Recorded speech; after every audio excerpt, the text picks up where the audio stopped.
안녕하세요. 집에서 돈 버는 방법, 집돈버 굿즈입니다. 최근에 공모주 청약 일정이 이렇게 하나씩 나오고 있는데요. 지난번에 상장 철회했었던 대명에너지가 청약 조건을 대거 수정하면서 다시 증권신고서를 제출했습니다. 얼마나 달라졌는지 기존 조건들과 비교해보고 청약해도 괜찮을지 점검해 볼게요. 구독과 좋아요, 알림 설정은 저에게 큰 힘이 됩니다.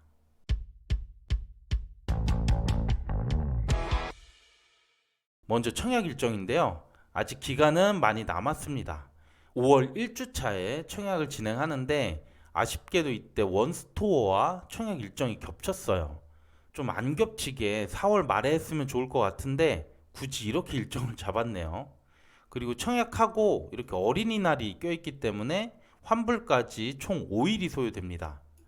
아직 다른 조건들을 보진 않았지만 일정만 보면 정말 최악으로 잡았다고 생각이 듭니다. 그럼 공모주 상세 내용 보겠습니다. 대명에너지는 풍력과 태양광 발전소를 설비를 하는데 시공부터 운영까지 종합 관리를 하는 업체입니다. 그 외 공모 주식 수는 250만 주, 일반 청약자에게 25% 배정하고요. 모집 규모는 최대 450억, 시가총액이 3,060억 예상이 됩니다. 주관사는 한투와 삼성증권, 기존과 동일하고요. 공모가 밴드는 15,000원에서 18,000원 사이입니다. 그리고 유통 가능 물량이 14.7%, 매우 적은 비율이죠. 증권사 청약 한도도 볼게요. 앞에서 주관사가 두 곳이었는데 한국투자증권이 70% 비중으로 물량이 많고요. 최소 청약수는 10주, 증거금 9만 원이 필요합니다. 최고 청약 한도 온라인 등급 기준으로 보면 한투가 7,000주로 증거금 6,300만 원, 삼성증권이 4,500주, 증거금 4,050만 원이 되겠습니다. 증거금 그리 크지는 않고요. 청약 수수료는 두 증권사 모두 2,000원이 있습니다.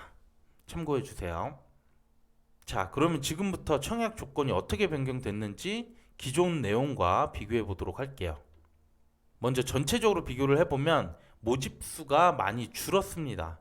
기존 450만 건이었는데 이번에 250만 건으로 약 44% 정도 규모가 줄었고요.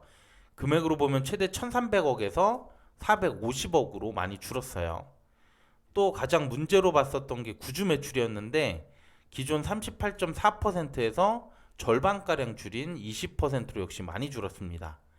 이렇게 규모가 많이 줄었고 상장일 기존 주주 물량이 거의 없기 때문에 유통 물량은 14.7%, 매우 낮아졌어요. 또 공모가 밴드도 거의 40% 정도 줄였는데요. 지난번에 수요 예측 결과 매우 안 좋다 보니까 이번에는 작심하고 조건들을 많이 개선시킨 걸로 보여져요. 그 중에서도 핵심으로 볼 수 있는 구주 매출, 유통 물량, 그리고 공모가에 대해서 지금부터 하나씩 짚어보겠습니다. 먼저 구주 매출인데요. 모집 물량의 38%이 비중 자체도 매우 부담스러웠는데 매출 대상이 최대 주주 관계인이었어요. 구주 매출이 있더라도 재무적 투자자들이라면 그나마 괜찮은데 대명에너지는 최대 주주 쪽이기 때문에 부정적으로 보였습니다. 이번에 매출 비중은 많이 줄이긴 했지만 매출 대상은 여전히 최대 주주 관계인이고요. 다만 서종현 대표의 물량이 빠졌다는 점은 그나마 다행일 것 같습니다. 그 다음 유통 가능 물량 보겠습니다. 앞서 말씀드린 것처럼 최대 주주의 구주 매출이 빠지면서 비중이 더 늘어났어요. 또 신규 공모 물량도 줄었기 때문에 유통 물량이 많이 낮아졌는데요. 안 그래도 20%대 중반이었던 게 이게 10%나 더 떨어졌습니다. 그래서 기관의 최종 확약전의 유통 물량 기준으로 보면 대명에너지의 14.7% 비중은 최근 1년 중에 두 번째로 낮습니다. 가장 낮은 게 LG엔솔이 14.5%였는데 큰 차이 없고요. 작년에 현대중공업이 16.2%, 이것보다 2% 정도 더 낮아요.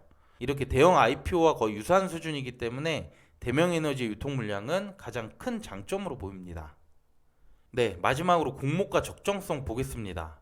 먼저 변경 전의 산출 내용인데요. 유사 기업들이 모두 외국 기업들이었었죠. 그러다 보니 이들의 평균 PR이 28.68배, 높은 편이었어요.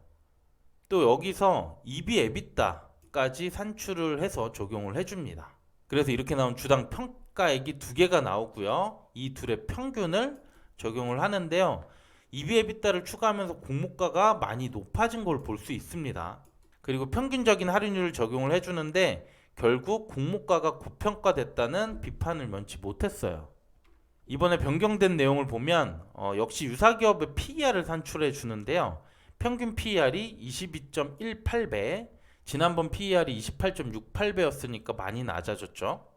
그 이유는 바로 PER이 높은 해외 기업을 몇 개 제외했고요. 그 대신에 국내 기업 2개를 추가해 줬습니다. 근데 여기서 드는 생각은 그러면 애초에 왜 국내 기업을 선정하지 않고 외국 기업들만 선정했을까? 뭐 이런 아쉬움이 또 들기는 합니다. 그래서 이렇게 나온 주당 평가액에 할인율을 적용을 해주는데요. 할인율이 매우 높습니다. 기존 할인율보다 거의 20%포인트씩 올라간 거고요. 공모가 상당 기준으로 PER을 다시 산출하면 13.3배가 나옵니다. 기존과 비교하면 매우 낮아졌는데요. 이렇게 낮아진 것까지는 좋긴 한데 반대로 기존 공모가가 얼마나 뻥튀기가 됐던 건지 다시 한번 확인할 수 있었어요. 청약 여부를 떠나서 매우 괘씸하다는 생각이 들 정도입니다. 네, 그래서 오늘 말씀드린 내용 간단하게 요약해 볼게요.